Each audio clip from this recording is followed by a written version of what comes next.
Call to Thursday, November 19th, work session to order. First item on the agenda would be reviewed November 5th work session notes. Any changes? None. No. Stand as written. Next item on the agenda, 2021 street maintenance program. That'll be a better year.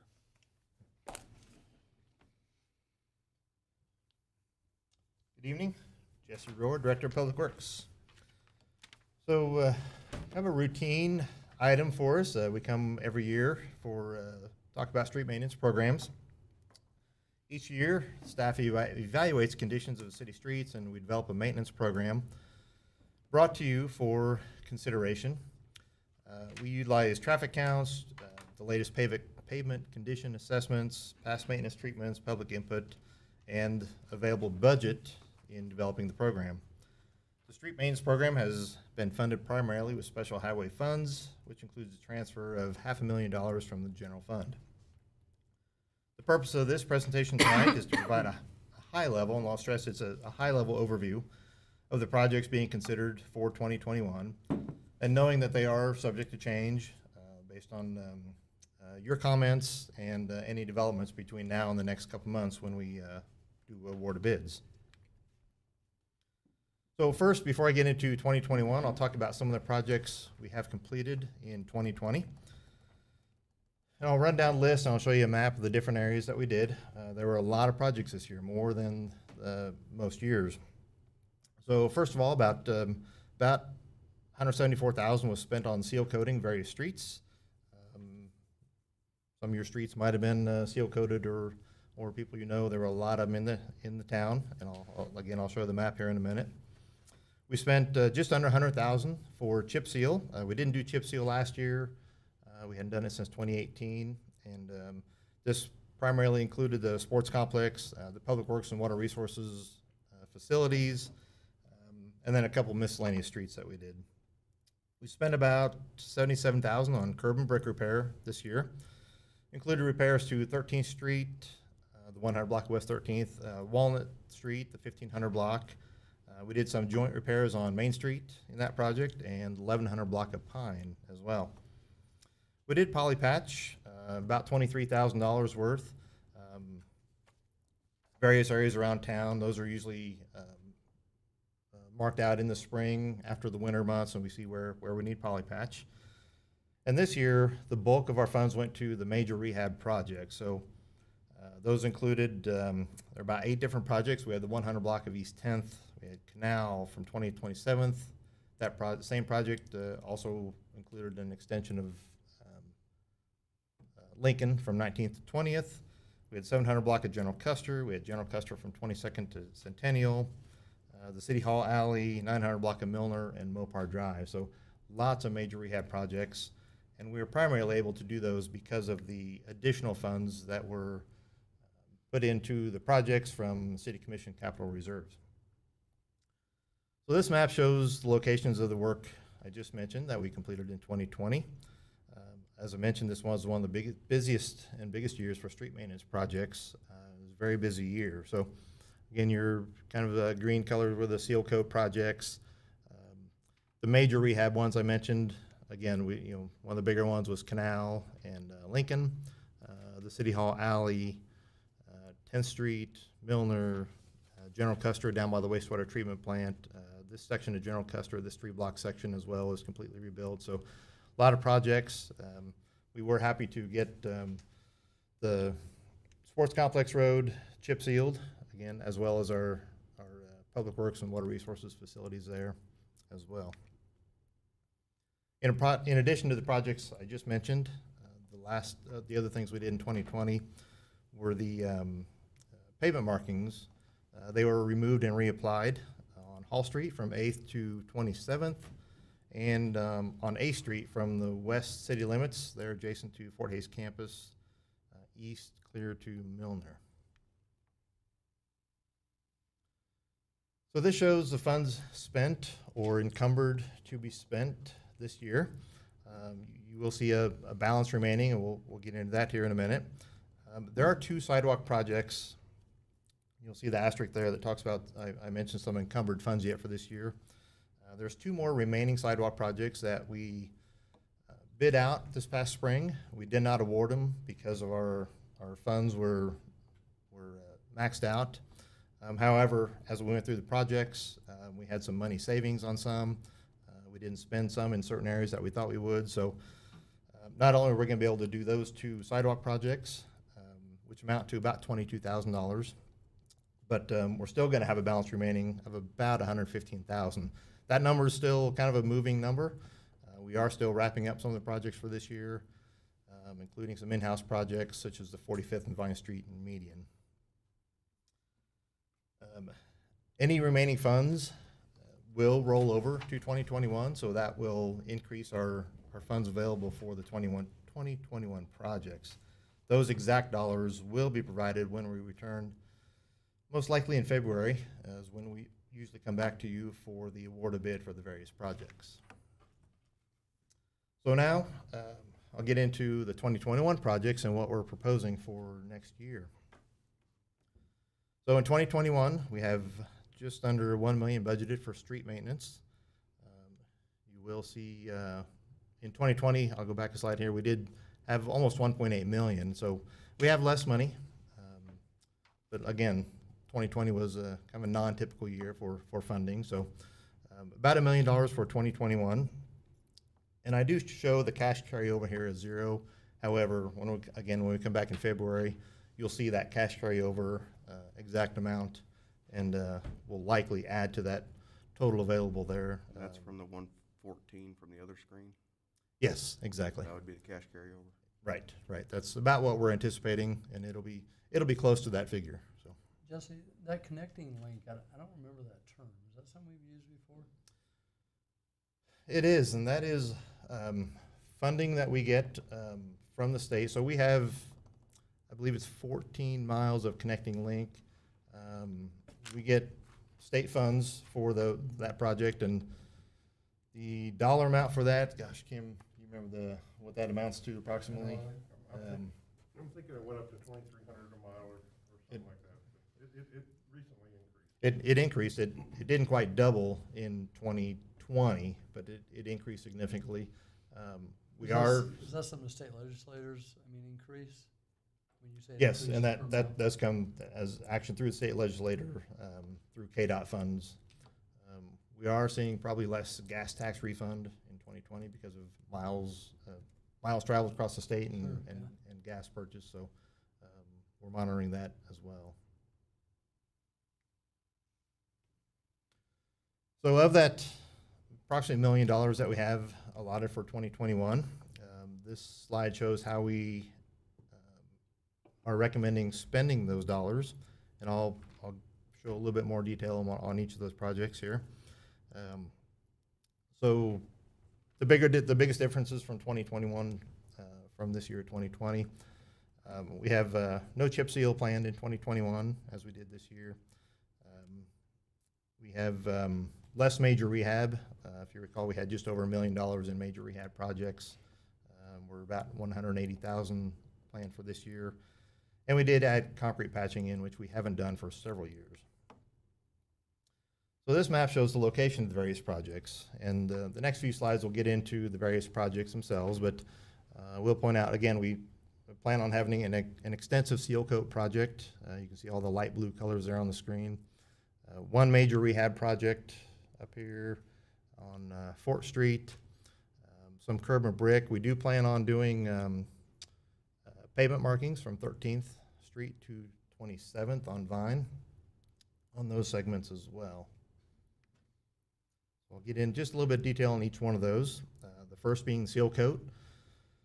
Again, seal coat is a bituminous liquid mixture applied to asphalt pavement. Has a smooth black finish, does not have a rock surface like a chip seal does. The seal coat will help fill the fine cracks that develop in asphalt over time, and does indeed help preserve the life of the street itself. Most of the streets identified in the 2021 project were chip sealed within 5 to 6 years ago. So Polypatch, which wasn't on the map, but again, we identified those areas after the winter. It's a treatment, it's a rubberized tar. There are some fine aggregates in this product. It's designed for repairing cracks, which are too large for crack sealing, which we do in-house actually, and also fixes distressed surfaces that are just too small for complete repaving of the area. It does seal distresses. It remains flexible, which we found it to be a very good product for us. And it's used in advance of surface seals like chip seal, seal coat, and microsurfacing. So we do have some curb and brick repair, again, planned this year. Typically, obviously performed on the older brick streets in town here. This year's projects will concentrate on 2 different blocks. So we are focusing on the 200 block of East 16th and the 200 block of West 16th. The 200 block of East 16th needs to be completely reconstructed. Our plan for that is to put down new brick, take up the brick, put down new brick. We plan on taking the brick from that project then and using it to construct half of the 200 block of West 16th. Our stockpile of brick anymore, we don't have enough in a stockpile to do a complete block. And so we've got plenty for patch jobs, you know, and there's different types of brick. We've got what we call smooth brick, we have what we call web brick. Within those types of bricks, there's also subgroups, there's different sizes and heights of the brick. So in order to really from this point forward to do complete blocks of brick will require new brick. Now, there's different brick products available that we're researching right now, available through the Hoisington plant. They have the concrete brick like you see on A Street and Main Street. They also have a clay, the fire brick, that more resembles what the current brick on the existing streets are. So we're still, you know, we've got the estimated costs. However, we'll put the fine details in those when they go out for bid. Which And, one's more expensive, the fire or the concrete? They're about the same actually, which was a little bit surprising. We were expecting the clay fire brick to be a little bit more expensive, but they're nearly the same cost. I just think, Darn. So in my opinion, those match up better with the whole area down there. I would agree. I would agree. And I mean, I like the ones on Main, but these, I think it would just, I don't know, I think it really changed the look of that. it's kind of a different look. Yeah. And like I say, if we want to keep with the look, that would probably be our recommendation. Like I say, if there was an extensive cost difference, it might be When different. we go to bid on these and we get a, replace the brick, is it worth our time and money to essentially ask them to give us more brick than needs to be put down, so that way we can stockpile new brick? That's, yeah, it's not a bad idea at all. And there's no reason why we wouldn't have extra brick in the yard to do repairs.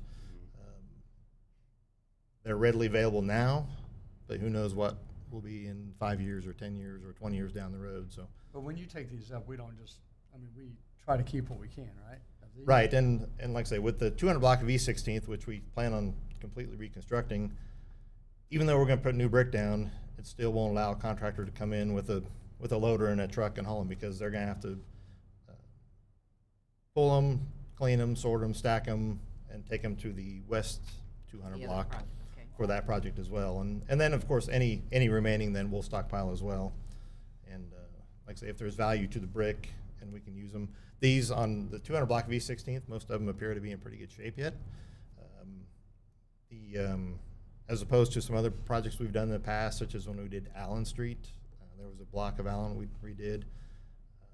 Those brick were about 75% of them were no good. They were broken, they were chipped, they weren't reusable. So, but these appear, you know, we're hoping to save at least half the brick from this block, hopefully more, hopefully about 75% of them to use for the other job. So I mentioned the concrete patching, panel repair. Again, we haven't done that for several years. We do a lot of that in-house. But sometimes every few years we'd like to do this project just to have a catch-up project. There's more out there than we can do in-house. It's performed in some various areas where large concrete panels or several panels have deteriorated to the point of just needing total replacement. So these are the areas being considered for 2021. These are subject to change as bids come in, and we can do more, we can do less. This is kind of I call it our floating project, where we can add or take away from this project.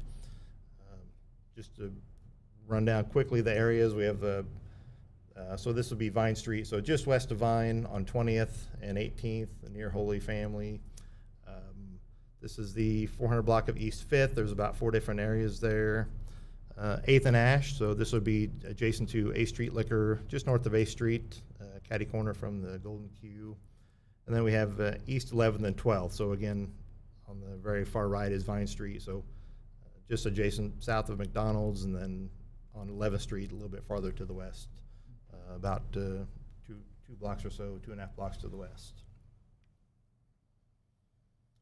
I mentioned we'll be doing pavement markings. So this year, again, we did pavement markings on Hall Street and 8th Street.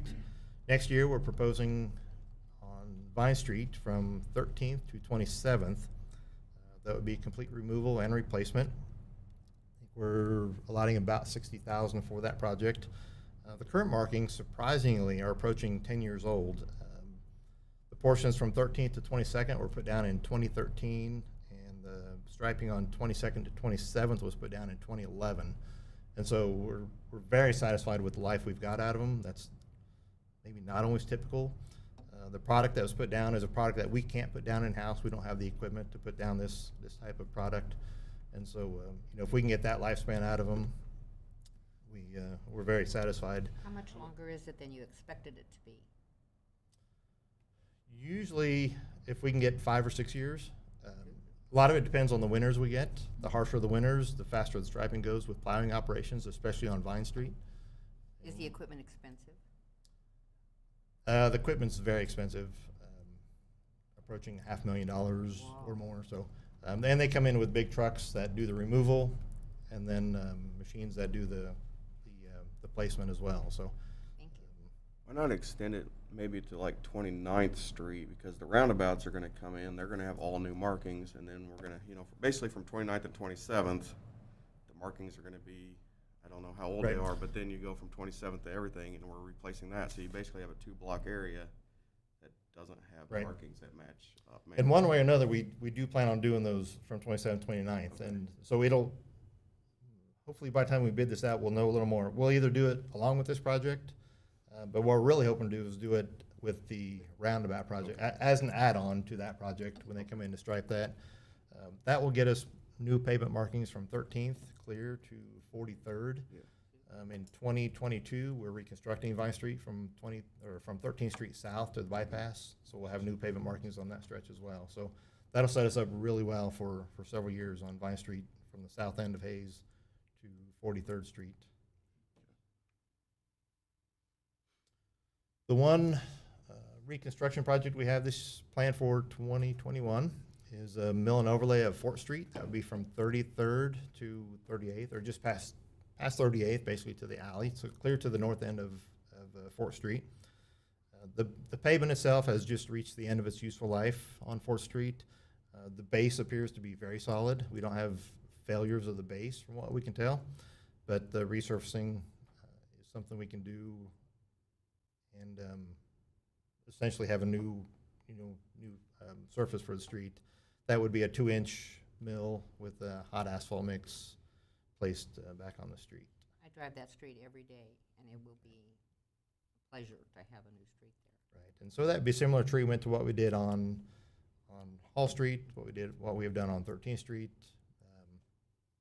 Essentially, it's like a new street when it's complete. Good. So we will again set some money aside for some sidewalk projects. We again haven't narrowed down the exact locations. A couple areas we're focusing on might be in the area of East 27th near Canterbury. We have about 44,000 or so earmarked for sidewalk for 2021. We'll plan on adding at least 5,000 in for our annual sidewalk replacement program. This year we're actually up to almost $9,000 that we've used out of that program, so it's been popular this year. We're glad for that. So in total, we'll be just under 50,000. And like I say, again, I talked about the concrete patching kind of being a project we can pull or add to. The sidewalk would be the same thing. So when we come back in February or March, this year we actually bid sidewalks separate from the street maintenance project. So we'll either bring it back with the the street projects or separately. On the 27th, is that where we put sidewalks in this year? No. We didn't, but Some- this one I do want to, so I mentioned earlier the 2 projects we're gonna do yet this year because we have funds remaining. And so 2 of the projects that were bid, one is this one right here, which is along, East 27th there, just, east of Barclay Drive. So we'll fill that gap in. And then the other one, which I don't believe I have a picture up here, is the 1700 block of Canterbury. So there's about 4 or 5 lots there without sidewalk on the east side of Canterbury Drive. We did West 27th this year. Right, we did West 27th. That's what I was. And we did Elm Street. And so yeah, we're planning on this one. Like I say, they were bid. We did check with the contractor, and they're still willing to honor the prices that they bid in the spring.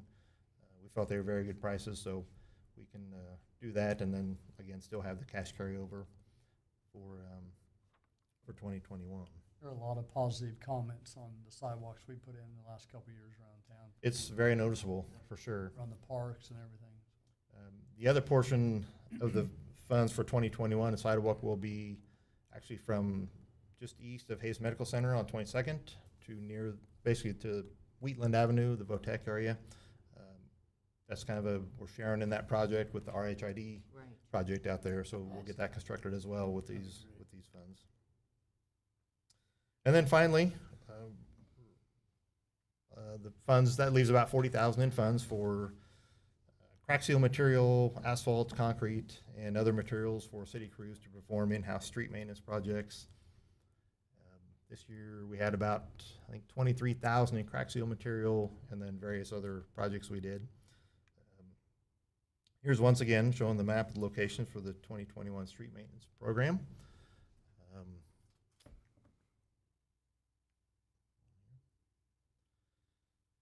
And again, as always, we always like to ensure that we're spending the money down. We're okay with, we're fortunate that this does carry over to next year, so we're able to still use the funds.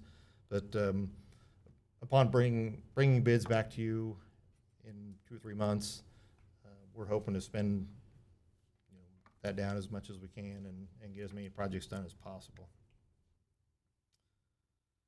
So this item, again, there is no action required on this. It won't be coming back to a regular meeting. However, like I say, based on your comments, that's how we'll develop the bids that we'll put together. We'll get those out later this year here. Be prepared to open bids probably early to mid-January and have that prepared for you in February. Come back and talk about each bid for each project individually. So with that, I would take any questions. My only comment is I talked to Toby earlier in 2013, he came to us and we were, about $1 million behind, and, we really stepped it up. And I just hope as a commission we continue to do this. As we grow, if we don't continue to put money into this, we'll get behind again. And, we have a lot of new developments, so that's going to cost us even more money. But if we keep putting the money in, I think that's good for just the residents that live here. And I think they expect that. And I'm very proud to be part of that, and I hope we can continue to even do more the next few years. I was going to say the same thing. Before I was a commissioner, I always thought this was the most boring thing because I did is. listen to meetings, and I came to meetings. But after I became a commissioner, this is something that is really interesting to me and really interesting to our citizens.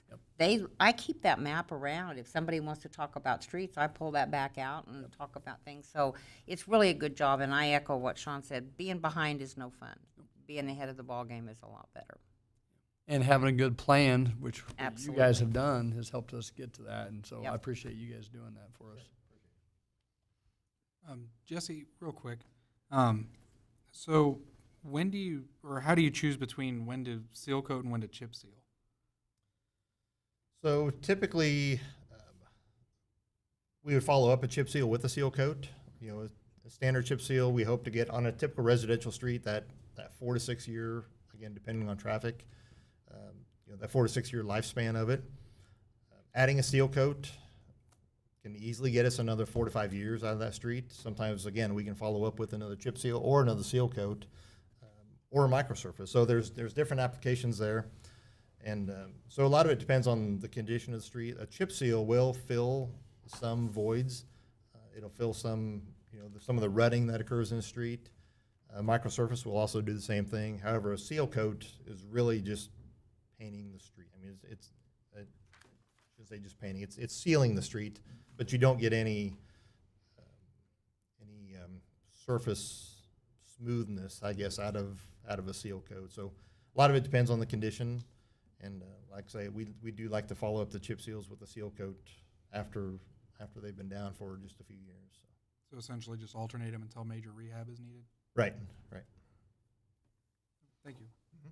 On the carryover, which we have at 0 now, but if we're able to carry over 100,000, where do we apply that then, or can we do? Well, we talked about a couple options, and one of them we talked about, again, depending on the carryover and depending on how bids come in.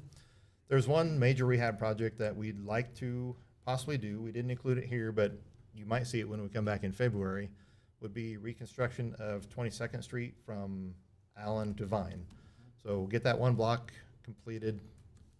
That's about a $175,000 project or so based on our estimates. And so we feel, again, based on how bids come in, and we do plan on bidding that project, and then if we can award it based on funds, we plan on doing it. So that's one of the areas we plan on spending that. How much curb and brick for next year? We got 250. Is that how much do we usually do for curb and brick? I know we did some curb downtown this year. Right. So this year, back here a little bit. So it is quite a bit more. This year it was mostly there were no complete blocks that we did. Most of them were small areas, the joint repair on Main Street, the small areas within the 100 block of West 13th Street. And so that it's more extensive of a project than we've done in the past. We're finally getting to the point on a lot of our brick streets, and they're in relatively good shape, and so is our curbing. Now we can focus on some of these residential areas that, again, we feel it's worth the reinvestment in those streets. And they're past the point of patching, going in and trying to, That might be my one comment as far as when we go out for bids. If we need to look at a couple more pallets of brick over what we need to repair them to stockpile. If you're short on brick, we need to think about stockpiling it a little bit. Sure, and we can definitely do that and have those available and earmarked in our yard for those particular areas. So. And my last, it's kind of a comment. I don't know if it's part of this, but this goes to my wife was in a car wreck last week, and as you're answering questions to the police and stuff, it kind of jogged my thought process on streets and stuff. Is when we're repairing and doing these things, do we think about signage, street markings, right-of-ways, beyond just repairing them? Do we kind of think about how the flow of traffic works, or how it's visible to traffic oncoming and going? Sure, we do. So not only do we look at those, but we also consider utilities under the streets at those times as well. And, if we're going to tear up and redo a street, we want to focus on any underground utilities that might be under the street also. Signage is ongoing, and we've got a sign crew of 2 for the last 3 months. They've been out every week redoing parking signs and stop signs, and some of them look fine during the day and you can't see them at night. There's a reflectivity aspect to various signs, and so signs are constantly in need of replacement, either because they're just old and worn, or because they've been maybe vandalized or run into. And then you mentioned right-of-way and turning movements and pavement markings. So all those are taken into consideration, especially when you get onto the more major streets. We're looking at those sort of things, and anything we can do to help improve a situation, that's the time to do it. Such as like making 13th Street 3-lane when we did that. The street needed repair. However, at the same time, we decided to reconfigure that to a 3-lane configuration instead of 4-lane, which was come to be a very good improvement to that street. So take those things into consideration, and if we can help with traffic flow and things, then definitely try to do that at the same time. So. Good, thank you. Any other comments? Okay. I think Toby has a update on the governor's new or extended mask ordinance. I'll let you explain. Toby Doherty, City Manager. Real quickly, yesterday Governor Kelly issued Executive Order 2068, and 2068 is essentially a reissuance of 2052 from back in June, which was the initial statewide mask order. There were some additional provisions for entities that opted out or did not take part in the June order. From the city standpoint, we are exempt from any of the parameters of 2068 because you guys have adopted a mask order and it's in place. So therefore, it doesn't really apply to us. I wanted to make sure you were aware of that in case you were getting questions about what 2068 means for us. So essentially, it means nothing for us because you have an order in place. John has any more questions about detail of it if you would like. Otherwise, it's nothing we should be concerned about. Would it, Go ahead. if the county would actually put something in place, I mean, would we have the option of going to what they're doing, keep ours, or? how's Yes, both. So if the county were to put something in place or choose to comply with 2068, the commission can choose to leave your ordinance in place, and inside the city limits, we would operate under that. Or the city commission could choose to repeal your mask ordinance and then operate under the countywide restrictions or possibly the statewide restrictions. And I think there should be consideration if the county does do something, because, I mean, I would not be in favor of ending ours without the county going ahead, but I also want to be sure how they're going to start and finish whatever they decide to do. With ours, we have a metric in place for when it will end, if we don't act before that in some other fashion. So I'd be interested in that if they're going to do anything at all. Well, I will say, I would be in favor of us working with the county to have a unison, you know, together instead of us having it separate, but I don't know if that will ever happen. For the record, John T. Bird, City Attorney. After Toby and I talked this morning, I did talk to the county counselor just to try to coordinate with him, and he told me that, of course, they don't have another meeting before the 25th, scheduled at least. County doesn't, but the way the order works is that if the county doesn't do anything, then the order just comes into effect in Ellis County or any county that doesn't take any action. So that's a possibility, or they can opt out. That's a possibility, and it doesn't affect us either way. In other words, if they don't take any action, our ordinance is in place and continues the way it is.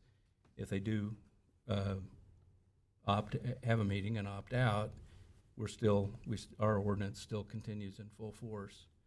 If they would take action and decide to adopt an ordinance, or what they have is resolutions instead of ordinances, then their resolution, if it were more stringent than ours, would take precedence because their health officer would have to advise them to do that.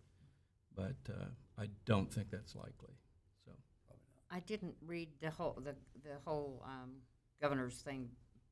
Does she have a metric in it, or is it just this is the mask order until further notice? it's based upon the advice given to her by her health officers. It's almost just lifted at the end of when they stop declaring a Right. state emergency, right? Right. So that's the status. So if the county does nothing, then then her mandate Applies. starts November 25th, day before Thanksgiving. It applies, but frankly, it just applies outside the city limits because Right. you've taken your We action. have our action. So last time, though, they opted out, correct? Right. And this time, they don't have that choice opting out? No, they do. Oh, they do? They do. They would If just wanna have to call a special meeting and Right. take action. They have a meeting on Monday, but it's involving interviewing possible new administrators. It's an executive session, I think. Is Right. now. So, and they have, to my knowledge, they haven't called for another type meeting yet. So, Interesting, thank Okay. you. The only thing I would add to the discussion is as with the initial 2052 executive order that was issued in June, there is no fee associated with this. There's no penalty associated with this. This isn't like a state issued citation that has a fee component with it. So any citation under 2052, or in this case 2068, would have to be either done at the state level, which the Attorney General has said they are not enforcing, or at the local level through refer to the county attorney for prosecution. So it isn't like your ordinance that has a fee associated with it, a ticket is issued, and then there's a appearance in municipal court. That is just the main difference between the two.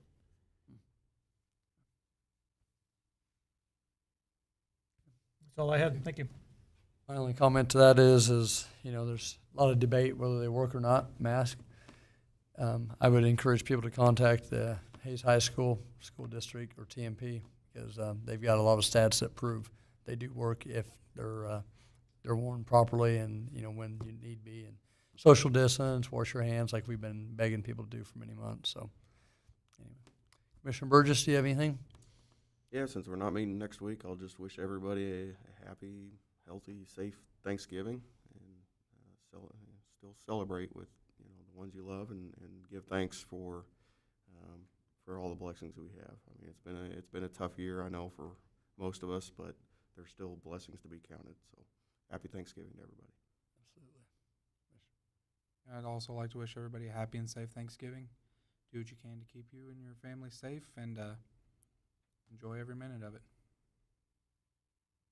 Limit your gatherings if possible. We do have tremendous amount of things to be grateful for and to be thankful for, even though this is a crazy, crazy time. So I hope everybody takes time to do that with your families, and happy Thanksgiving to everybody. I just want to say, Commissioner Burgess, I've seen the photos of your wife's car, and I'm so glad she's safe. That looked pretty ugly.